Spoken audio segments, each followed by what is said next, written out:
مقاصدهم وأخلاقنا في أخلاقهم وعلومنا في علومهم، وأن نستحضر أرواحهم الزكية الطاهرة بهذا المجلس المبارك، خصوصا صاحب الراتب والإرشاد وغير البلاد والبلاد الحبيب عبد الله بن علوي بن محمد الحداد وصاحب الحضر والمقام الحبيب عبد القادر بن أحمد الفقي والحبيب عبد الله بن أحمد الفقي والحبيب محمد بن صالح الحامد محمد بن علي بن الدويلة والحبيب صالح بن محمد بن علي بن الدويلة والحبيب محمد بن علي الحداد والحبيب عبد الرحمن بن محمد الحداد والحبيب عبد الرحمن بن علي بن شيخ وبكر بن سالم والحبيب عبد الله بن حسن مولى خيلة والحبيب محمد بن عبد القادر الحبشي والحبيب حامد محمد بن سالم المصري والحبيب محمد بن عبد القادر الجفري والحبيب محمد بن حسين باعبود والحبيب علي محمد باعبود والحبيب أحمد والحبيب علوي والحبيب حسن بن الحبيب سالم بن أحمد عدروس والحبيب أحمد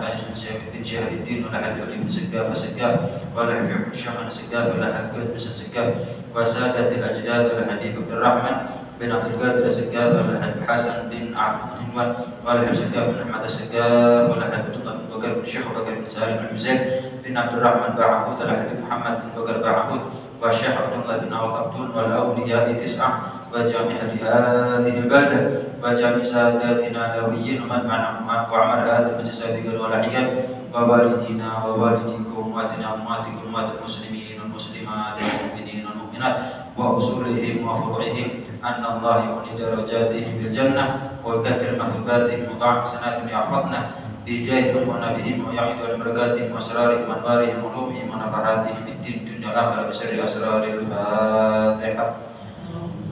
أعوذ بالله من الشيطان الرجيم. بسم الله الرحمن الرحيم. الرحمن الرحيم مالك يوم الدين اهدنا الصراط المستقيم صراط الذين أنعمت عليهم غير بسم الله الرحمن الرحيم.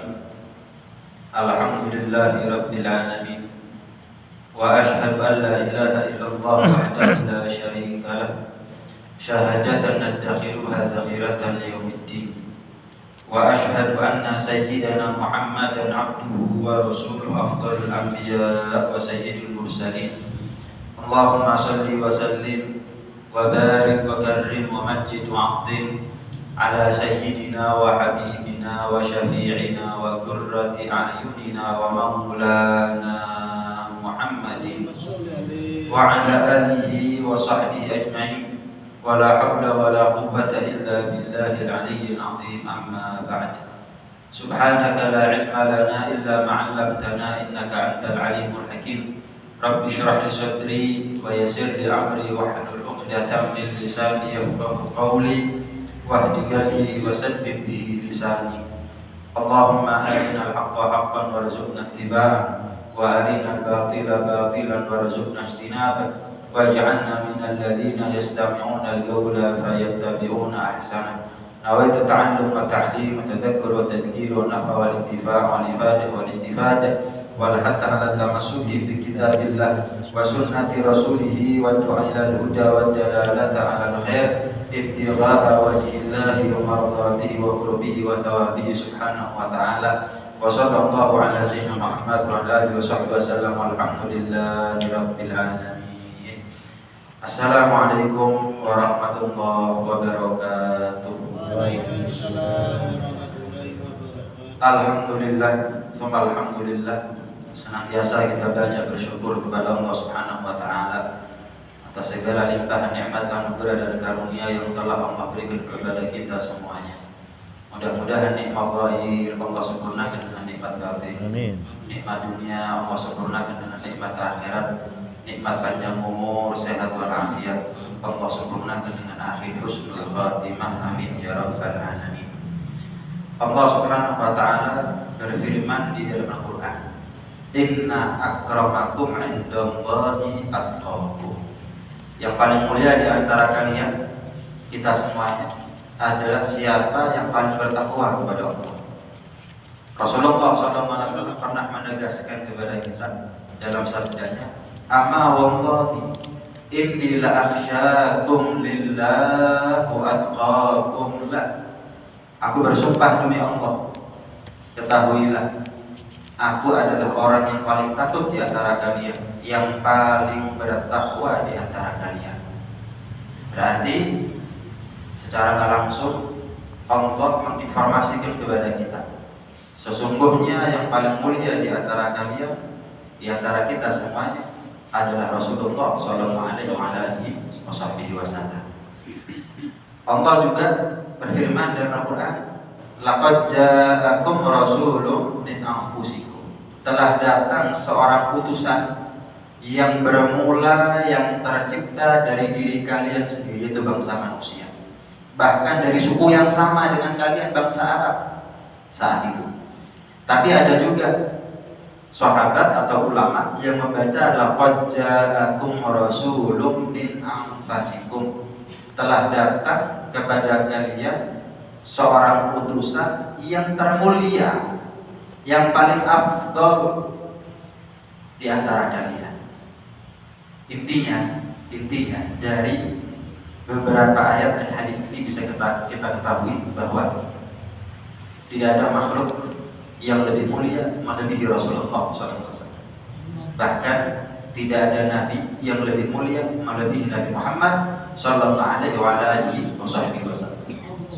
Dari panggilannya saja, bagaimana caranya Allah memanggil nama Nabi Muhammad. Tidak pernah beliau dipanggil hanya dengan namanya saja. Selalu Allah sertakan gelarnya. Beda halnya dengan nabi-nabi terdahulu. Para anbiya sebelum Rasulullah SAW, mereka dipanggil oleh Allah hanya dengan namanya, tanpa disertai oleh Allah gelarnya mereka. Contoh, ya Adam uskun anta wa zawjukal jannah. Ya Nuh innahu laisa min ahlik. Ya Musa aqbil wa la takhaf. Wa nadainahu ayya Ibrahim khudil kitaba ya Yahya khudil kitaba biquwwah. Begitu juga dengan para anbiya selainnya. Beda halnya dengan Rasulullah SAW. Adapun Rasulullah SAW, ketika beliau dipanggil oleh Allah dalam Al-Quran, selalu Allah sertakan dengan gelarnya. Wa ma kana Muhammadun aba rijalin min ahadikum walakin Rasulullah wa khataman nabiyyin. Dalam ayat yang lain, Muhammadun Rasulullah walladzina ma'ahu asyidda'u 'alal kuffar ruhama'u bainahum. Wa ma Muhammadun illa rasul. Atau kadang-kadang Allah memanggil atau menyebut Nabi Muhammad dengan gelarnya saja. Ya ayyuhan nabi inna arsalnaka syahidan wa mubasysyiran wa nadhira. Ya ayyuhar rasul balligh ma unsila ilaika min rabbik. Nggak ada Allah sebut, Allah panggil, Allah seru Nabi Muhammad di dalam Al-Quran kecuali selalu Allah sertakan dengan nama gelarnya. Inilah yang dimaksud warafa'na laka dzikrak. Salah satu penafsiran warafa'na laka dzikrak, dan kami Allah tinggikan sebutan nama wahai Muhammad. Itu tergambar jelas bagaimana Allah begitu sopan memanggil Rasulullah SAW. Ya tentunya buat kita semuanya lebih-lebih wajib buat kita, lebih patut buat kita untuk memanggil nama Nabi Muhammad bukan hanya dengan namanya tok. Apalagi kadang-kadang maaf ustaz, dai, penceramah nggak patut dia panggil nama Nabi Muhammad hanya Muhammad. Dia punya guru kan? Seorang dai, seorang penceramah, seorang ustaz pasti punya guru. Berani nggak dia panggil gurunya dengan namanya dok? Bagaimana mungkin dia sebagai umat panggil nama nabinya hanya dengan namanya saja? Seorang dai, seorang ustaz, seorang penceramah pasti punya orang tua. Bagaimana mungkin dia berani kurang ajar, durhaka, panggil nama orang tuanya hanya dengan namanya mereka saja?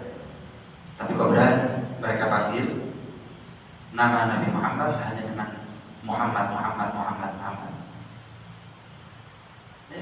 Apakah Rasulullah tidak lebih mulia daripada orang tuanya mereka?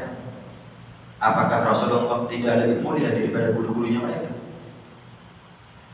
Nurut Nabi itu pasti selamat. Nurut orang tua belum tentu. Nurut guru belum tentu juga.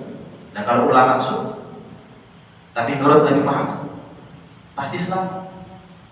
Bagaimana mungkin kita panggil nama Nabi Muhammad dengan gelarnya itu dianggap berlebihan, sementara kita panggil nama orang tua kita atau guru-guru kita dengan panggilan gelar mereka tidak dianggap berlebihan? Tentu kita lebih wajib, lebih patut, lebih pantas sopan kepada Rasulullah sebagai Nabi, sebagai kita sebagai umatnya, daripada anak wajib sopan kepada orang tuanya, murid wajib sopan kepada guru. Tapi seorang umat Nabi Muhammad lebih wajib sopan kepada nabinya. Dia nggak kenal caranya sebagai anak bakti kepada orang tua kecuali karena Rasulullah. Tidak mungkin dia menjadi alim, ulama, dai, penceramah kecuali karena ilmunya Rasulullah SAW. Nah, wa rafa'na laka dzikrak. Kita ini kalau mendengar nama para anbiya, nggak ada kewajiban buat kita untuk sambut nama mereka dengan alaihissalam. Misal seorang khotib khutbah nyebut nama Nabi Adam, tak wajib kita nyebut alaihissalam. Lain kesempatan nyebut namanya Nabi Nuh alaihissalam. Lain kesempatan panggil atau sebut itu khotib namanya Nabi Ibrahim alaihissalam, tak wajib. Tapi tentu itu adalah merupakan langkah etika bagi kita yang beriman kepada Nabi Adam, kita beriman kepada Nabi Nuh, Nabi Ibrahim dan lainnya. Tapi nggak wajib, nggak ada resiko apa-apa. Inna hadza la fi suhufil ula suhufi Ibrahim wa Musa, nyebut alaihi wassalam boleh, tidak nyebut alaihi wassalam juga boleh. Langsung rukuk juga nggak ada masalah, nggak ada kewajiban apa. Beda halnya ketika kita mendengar nama Nabi Muhammad SAW. Wailun liman la yarani yaumal qiyamah ya Aisyah. Celaka, neraka Wail, satu lembah ada di Jahannam namanya Wail. Tempatnya siapa? Salah satunya adalah tempatnya orang yang bakhil. Siapa yang bakhil?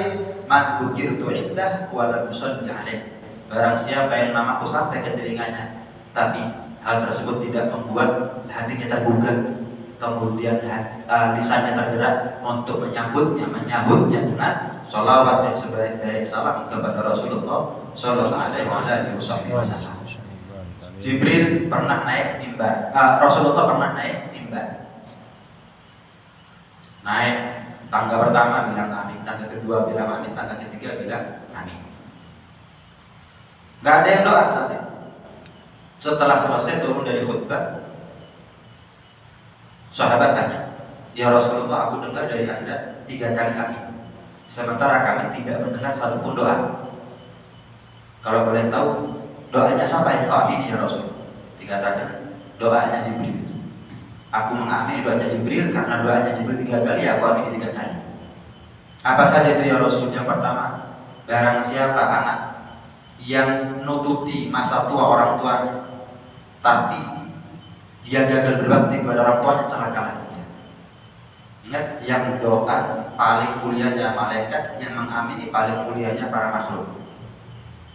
Ada doa yang lebih dahsyat daripada ini.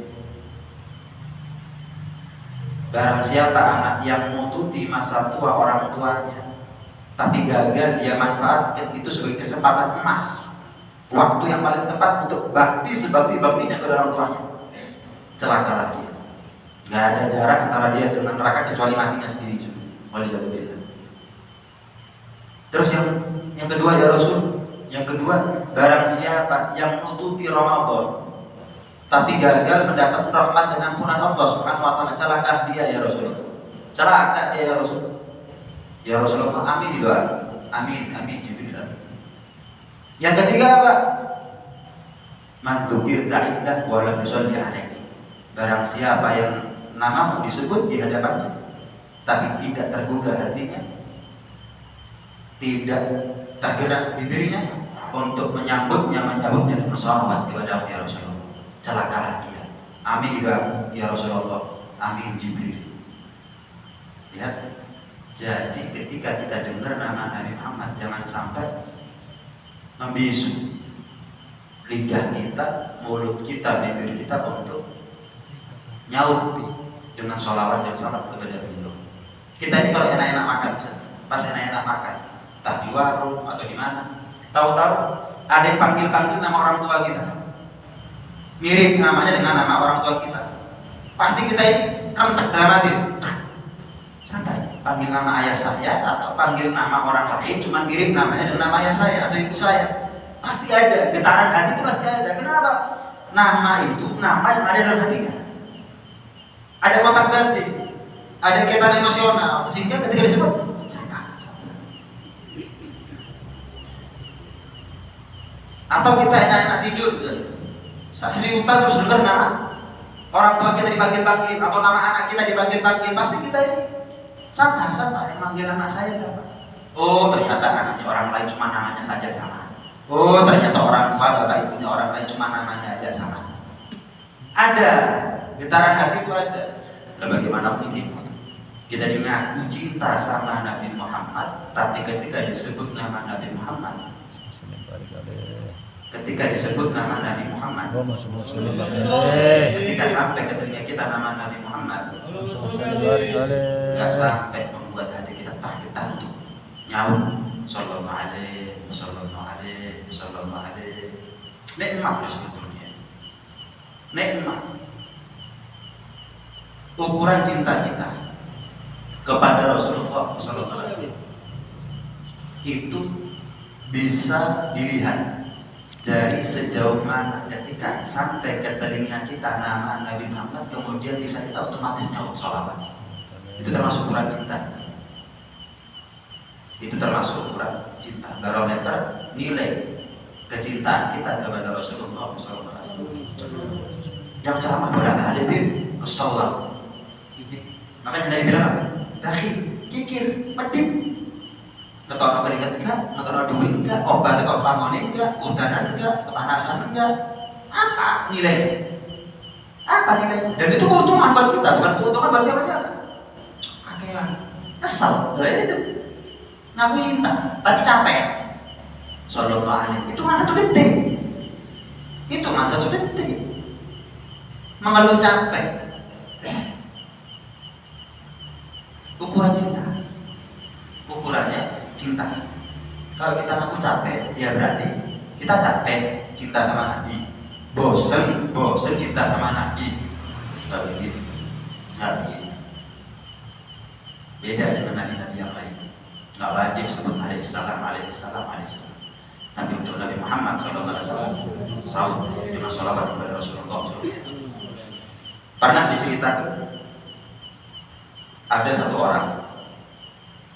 ulama, satu orang yang soleh punya tetangga, tapi tetangga ini banyak maksiat kepada Allah Subhanahu wa Ta'ala. Disuruh tobat nggak mau, suruh tobat nggak mau. Ya wis, sudah didakwai. Subhanallah, orang yang soleh si ulama ini mimpi, di dalam mimpinya ketemu sama Rasulullah SAW. Gandeng ahli maksiat tadi itu, digandeng. Direspon oleh Rasulullah dengan cara memuliakannya. Bukan aneh. Ini saya dakwahi nggak mau tobat. Tapi anehnya saya mimpi ketemu Rasulullah muliakan dia, digandeng tangannya. Bayangkan kalau kita digandeng ulama aja udah seneng kita, merasa terhormat. Digandeng sama Nabi. Dan orang yang mimpi ketemu Nabi itu Nabi beneran. Nabi beneran. Man ra'ani fil manam fasayara dia tuh. Barang siapa yang ketemu sama aku dalam keadaan mimpinya, maka cepat atau lambat dia akan ketemu aku dalam keadaan terjaganya, meleknya, minimal ketika nazar, akhir umurnya, ketika ajal, ketika sakaratul maut. Itu paling lambat sudah orang kalau pernah mimpi ketemu Nabi dalam mimpi, dalam tidur, cepat atau lambat dia akan ditakdir oleh Allah untuk mimpi ketemu Nabi dalam melek, dalam keadaan melek, ketemu Nabi dalam keadaan terjaga. Makanya kita ini kalau ingin tahu sebelum mati saya ahli surga atau belum, atau bukan. Kalau kita kepingin tahu saya ini ahli surga atau bukan, maka pastikan sebelum mati kita ketemu sama Nabi. Kalau kita ketemu sama Nabi, tenang, Nggak ada ceritanya orang mimpi ketemu Nabi terus masuk neraka. Orang pernah mimpi ketemu Nabi terus setelah itu merosot ibadahnya terus suul khotimah. Nggak ada. Itu kalau kita kepingin tahu nasibnya kita nanti di akhirat sebelum matinya. Kita kan nggak tahu ya nasib kita nanti di akhirat gimana. Kita kan nggak tahu. Kecuali kapan? Ya setelah matinya baru tahu. Oh, saya begini, saya begitu. Nah, mudah-mudahan suul khotimah kita. Tapi sebelum meninggal, kepingin tahu gimana caranya. Sebelum meninggal pasti mimpi ketemu Nabi. Saya yakin panjenengan semuanya kepingin mimpi ketemu Nabi. Tapi anehnya kalau nggak mimpi, nggak pernah nyesel, itu masalahnya. Kita cari duit pagi sampai sore, kalau nggak dapat nyesel. Kenapa? Kepingin dapat duit, nyari jodoh, bertahun-tahun nyari nggak ketemu, nyesel, enak gitu, getun. Kok nggak dapat sih? Saya sudah kerja, saya sudah berusaha untuk mapan saya. Ya tadi kepingin ketemu Nabi. Tapi kalau bangun dari tidur, nggak pernah kepikiran, nggak pernah getun. Saya kok nggak mimpi ketemu Nabi ya? Berarti apa? Kepingin dong, bukan obsesi. Karena dunia obsesi buat kita, jodoh obsesi buat kita, dolar itu obsesi. Kalau mimpi ketemu Nabi, ya kepingin. Syukur-syukur takdir, menurut nggak ada obsesi. Kalau orang itu obsesi ketemu sama Nabi dalam mimpinya, pasti kamu tidur berapa kali, berapa malam saya tidur bangun, nggak pernah mimpi ketemu Nabi. Sampai kapan? Bersihin terus. Orang itu bisa mimpi ketemu Nabi bukan karena banyaknya sholawat, bukan hanya karena banyaknya sholawat, tapi orang itu bisa mimpi ketemu Nabi tapi karena ta'alluq, syauq dan mahabbah, rasa cinta, rasa keterkaitan dengan Nabi. Mulai dari dia melek sampai dia merem, bangun tidur sampai tidur lagi, yang dia pikirin Nabi terus. Oh, Nabi itu kalau masuk jeding gimana, kalau keluar jeding gimana, kalau lepas baju pakai baju gimana, Nabi itu kalau keluar rumah masuk rumah gimana, Nabi itu kalau naik kendaraan apa yang dibaca, Nabi itu kalau sholat gimana. Terus yang dipikiri adalah Nabi sampai tidur. Nabi itu kalau tidur nggak ada kemana, Nabi itu kalau tidur sebelumnya ngapain, Nabi itu kalau tidur baca apa. Terus ini yang bikin orang itu mimpi ketemu Nabi, bukan sholawat. Ya kita ini kalau sholawatan mungkin ada yang punya amal ribuan kali kita sehari sholawat. Dari 10-an, ratusan, ribuan. Pertanyaan udah tembus mimpi ketemu Nabi. Kalau belum, ada yang nggak beres berarti. Bukan sholawatnya yang nggak beres, yang sholawatnya nggak beres. Apa sebabnya? Karena hatinya nggak nyambung, nggak connect dengan Nabi Sallallahu Alaihi Wasallam. Buktinya apa? Bukti yang paling kental. Kamu tidur ya sudah. Bukan terus betul nyesel, kenapa nggak mimpi lagi ya? Kenapa lagi-lagi saya nggak mimpi Nabi? Nggak kepikiran, nggak nyesel. Jadi kalau ulama dulu, ya Al-Habib Ali bin Muhammad bin Husain Al-Habsyi pernah ngasih jasa untuk mimpi ketemu Nabi. Baca Allahumma sholli wa sallim ala sayyidina Muhammad iftahi babi rahmatillah adada ma fi millah sholatan wa salaman daimaini bidawam mulkillah wa ala alihi wa sahbihi. Jelas ya? Satu di antara yang datang hadir pengajian saya tanya, ya Habib dibaca berapa kali? Sekali, pokoknya nyambung hatinya cukup. Sholatan yattasil biha ruhul musalli alaihi, satu sholawat asal nyambung connect hatinya dengan Rasulullah SAW itu cukup. Nah, ya kita ribuan kali macam-macam majelis kita hadir, majelis A sampai Z kita hadir. Mulai dari Lawang kita pernah hadir, sampai Sumber Maji kita pernah hadir, sampai luar kota kita pernah hadir majelis maulid. Udah tembus mimpi ketemu Nabi. Pertanyaannya kalau enggak, pernah nggak kita kepikiran, kok nggak mimpi ya, kok nggak tembus ya? Apa ya? Itu kan. Apa? Ta'alluq, keterkaitan antara kita dengan kita ini ngaku cinta, tapi pembuktiannya, salah satu pembuktian qadrul bil insan adalah Nabi sallallahu alaihi wasallam, qadrul ta'atilah, ukuran kedekatan seorang manusia dengan nabinya Nabi Muhammad sallallahu alaihi wasallam adalah sesuai dengan bagaimana dia mengikuti dan meneladani Rasulullah sallallahu alaihi wasallam. Ya. Cinta, buktinya apakah kita meneladani Rasulullah? Hal-hal yang remeh aja, hal-hal yang sunnah. Remeh karena gampang, bukan hal yang remeh. Bukan karena sunnah remeh, tidak. Remeh karena gampang, hal-hal yang gampang aja. Nah, kita keluar masuk masjid pernah bingung, ini jangan sampai keliru masuk kaki kiri, ini jangan sampai keliru kapan keluar masuk kaki kanan, ini kalau pakai sandal jangan sampai kaki kiri duluan, kalau melepas sandal jangan sampai kanan duluan, saya jangan sampai sholat nggak bawa siwak, HP saya bawa, dompet saya bawa, semua saya bawa. Kapan sholat nggak butuh dompet, dompetnya dibawa. Kapan sholat nggak butuh HP, HP-nya dibawa. Kapan sholat butuh siwak, siwaknya dibawa. Tahunan nggak pernah beli siwak. Cinta dari mana? 10.000 kali itu. 10.000 kali itu. Alasannya macam-macam. Cinta dari mana? 10.000 sih kan selesai. Dan itu untung-untungnya dia, bukan untung-untungnya Rasulullah. Kali. Pakai sandal terserah, masuk rumah terserah, keluar masuk kamar mandi, anaknya nggak dididik, jangankan anaknya dirinya sendiri. Dari mana? Jangankan yang sunnah, yang haram, terjar, halal, yang wajib, terpaksa, formalitas. Mau sampai apa? Durhakanya anak kepada orang tua. Lah gimana kalau durhakanya umat kepada Nabi? Sudah diajar-ajari. Dipenting-penting loh, kita nggak penting-penting loh Nabi. Ya, sunnahnya terlantar, syariatnya dilakukan terpaksa semuanya, yang haram halal semuanya, yang penting duit, yang penting jabatan, yang penting mau sampai kapan? Mau sampai kapan? Yakin kita diakui sebagai umatnya Nabi? Yakin cintanya kita ini bukan cinta yang bertepuk sebelah tangan? Jenengan kapan chat WA dibocor tok sama yang kita chat terus gak dibalas, pegel apa enggak? Sama, kapan jenengan ngaku cinta sama Nabi dibocor tok tapi gak damal, Nabi pegel, aku ngaku tok. Nah, ini pentingnya. Ini baru kita bahas, namanya Rasulullah SAW. Jadi jangan pernah capek-capek.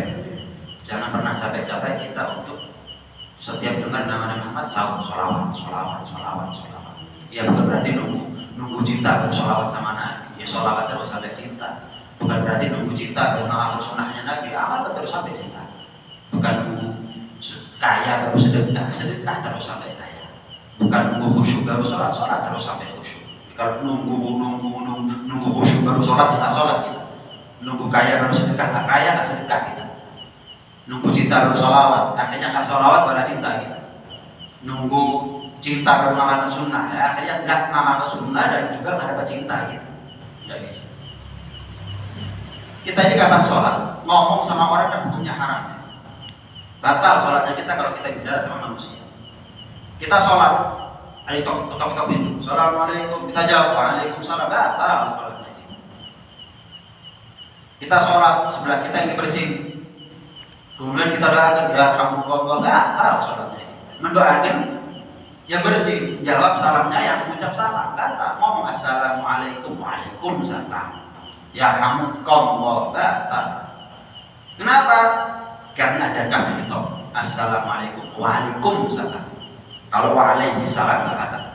Tapi kalau waalaikum itu namanya lawan bicara, berarti kan ngomong sama manusia dalam sholat. Ya rahmatullah, batal. Tapi kalau ya rahmatullah, kata ganti orang ketiga, nggak batal. Sama. Kapan kita sholat nggak boleh ngomong sama siapapun, tapi kan wajib kita ngomong sama Nabi. Juga bisa kok dalam sholat kita wajib ngomong sama Nabi. Assalamualaikum ayuhan Nabi wa rahmatullah wa barakatuh. Entah kita merasa hadirnya atau tidak hadirnya Nabi, entah kita sadar atau tidak, kita merasa atau tidak, kita ini wajib kapan sholat untuk menegur sapa Rasulullah SAW. Assalamualaikum ayuhan Nabi wa rahmatullah. Kan itu doa. Apa bedanya dengan ya rahmatullah dengan assalamualaikum? Beda.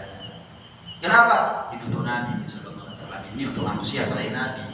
Batal. Yang ini nggak dibaca, nggak disapa, nggak ngomong sama Nabi justru batal. Diganti assalamualaikum.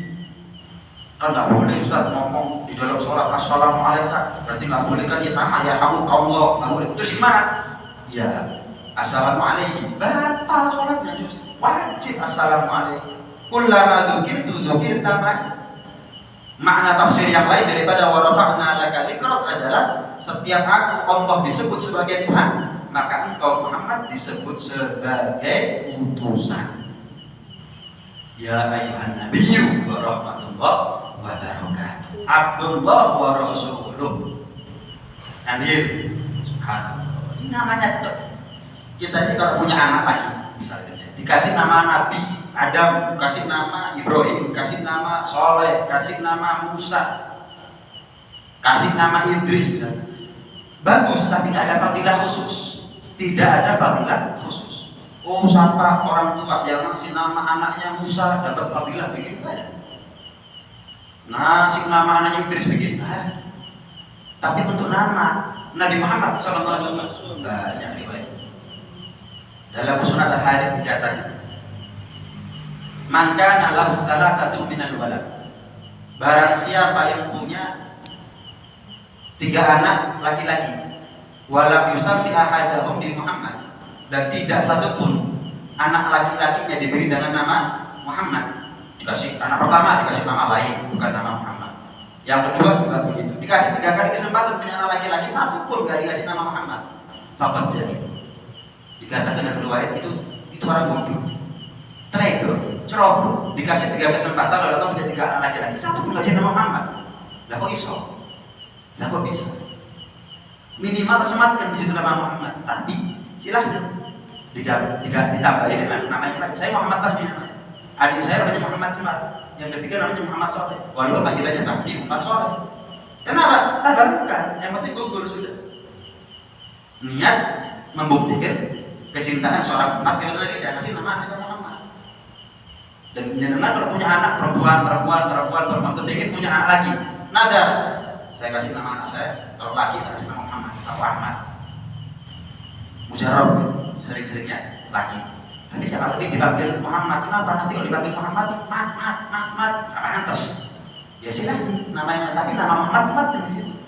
Tabarukah, gugur tenaga, bukti cinta seorang umat kepada nabinya. Ceroboh. Pernah dengar enggak istilahnya kita orang tua kita? Oh, ini namanya keberatan, diganti aja. Pernah ya? Kasih nama sakit-sakitan misalnya, atau lama jalan, lama ngomong, oh mungkin ini keberatan nama ini, ganti nama lain. Pernah ya dengar ya? Pernah dengar anak dikasih nama Muhammad terus kabutan? Oh, namanya sama Muhammad. Oh, udah ada. Sampai sekarang saya pernah dengar ada orang tua ngasih nama Muhammad terus anaknya kabutan, lambat bicara, lambat jalan, kemudian sakit-sakit karena ada. Belum pernah dengar. Oh, namanya fulan, mungkin kabutan. Siapa namanya? Abdul Qadir Jilani. Oh, ya kabutan. Pantas sakit-sakitan. Coba diganti. Siapa namanya? Namanya Ali. Oh, ya kabutan. Coba diganti yang lain. Tapi belum pernah dengar saya. Siapa namanya Muhammad? Oh, kabutan. Nggak pernah dengar. Ya, istimewa nama Nabi Muhammad SAW. Bahkan Al-Imam Malik bin Anas pernah mengatakan, saya itu ahlul Madinah ya guru. Aku ini pernah mendengar ulama Madinah mengatakan, ma min ahli baiti wa fihim man ismuhu Muhammad. Tidak satu rumah kecuali jika di antara penghuni rumahnya ada yang namanya Muhammad illa ruziqu rizqa khair. Kecuali seluruh penghuni rumah tadi berkat satu nama yang bernama Muhammad, satu penghuni yang namanya Muhammad, semuanya dikasih rezeki kebaikan dari Allah Subhanahu wa taala. Jangan mindset kita rezeki dari Allah cuma duit. Ada yang lebih penting juga duit. Rumah tangga, akor. Itu penting juga duit. Anak soleh-solehan, betul-betul diberi duit. Selamat, sehat, afiat, berangkat pulang, istri ke pasar pulang selamat, anak ke sekolah pulang selamat, bapak atau suami pergi ke kantor pulang selamat, juga penting diberi duit. Gara-gara satu di antara anaknya yang namanya Muhammad, maka semuanya mendapat kebaikan. Bukan yang namanya Muhammad dok, kabeh dapat barokahnya, Bahkan Abdullah bin Abbas radhiyallahu taala anhu mengatakan nanti di hari kiamat itu orang yang punya nama Muhammad diberi keistimewaan oleh Allah. Ala liyaqum ismuhu Muhammad. Hendaknya bangkit berdiri yang namanya Muhammad. Wah, pas kiamat, pas akhirat dipanggil, bukan seneng, gerdeg. Ya, sama kalau di persidangan itu dipanggil, bukan terus saya. Nggak ada, waduh jangan lagi. Keputusannya gimana? Apa polisi? Ini juga begitu. Datang seruan panggilan dari malaikat yang namanya Muhammad, berdiri, panggil. Masuk surga semuanya. Subhanallah. Kenapa? Itu caranya Allah memuliakan Rasulullah. Namanya tok sama dengan Nabi, masuk surga. Loh, berarti lah enak nih. Saya kalau punya anak saya kasih nama Muhammad beres gitu. Loh, kalau nggak dididik, itu namanya pemalsuan nama Muhammad.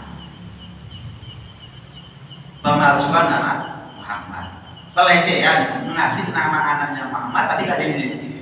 Ini justru namanya kurang ajar sama Nabi Muhammad. Itu pemalsuan namanya, bukan dididik itu. Dibuktikan ini Muhammad biar begini, biar begini, biar begini. Dibuktikan. Nah, alhasil ini baru namanya dok. Baru namanya. Lihat bagaimana. Jadi kalau kita ada muji Nabi itu muji Allah. Yang ngasih nama Nabi Muhammad siapa? Allah. Allah. Dalam riwayat kasih ilham kepada Siti Aminah. Beberapa hari sebelum kelahirannya dikasih perintah malaikat untuk ngasih tahu kepada Aminah, idza waladti waladan fasammihi Muhammadan. Kalau kamu punya anak laki-laki, kasih nama Muhammad. Perintah dari Allah kepada malaikat menyampaikan kepada Siti Aminah. Jadi hakikatnya yang ngasih nama Muhammad kepada Rasulullah SAW itu adalah Allah. Jadi kalau kita dibahas kemuliaannya namanya Nabi Muhammad itu sama nanti kita membahas kemuliaannya Allah. Mau memuji Nabi Muhammad kalau dibilang berlebih-lebihan. Jangan bertamu ke rumah saya bikinkan teh atau kopi. Terus jangan bilang enak deh kopinya, tehnya. Maksud saya saya bikin kok dipuji tehnya? Enggak. Ya di mana-mana orang kalau sudah muji teknik berarti muji yang bikin, yang racik. Selesai. Kita muji Nabi Muhammad itu namanya muji Allah. Enggak bisa dipisahkan nih antara Nabi Muhammad dengan Allah. Enggak bisa dipisahkan. Muji makhluk ya muji menciptakannya, yang menciptakan selesai. Masa mereka ngerti? Bid'ah, kafir, sesat. Waduh, jadi kalau ada maulid yang datang orang 2000 itu urutan semuanya gitu. Waduh. Kalau yang datang 100.000 misalnya, berarti 100.000 murtad semuanya. Bisa dipegang, halal darahnya. Ayo.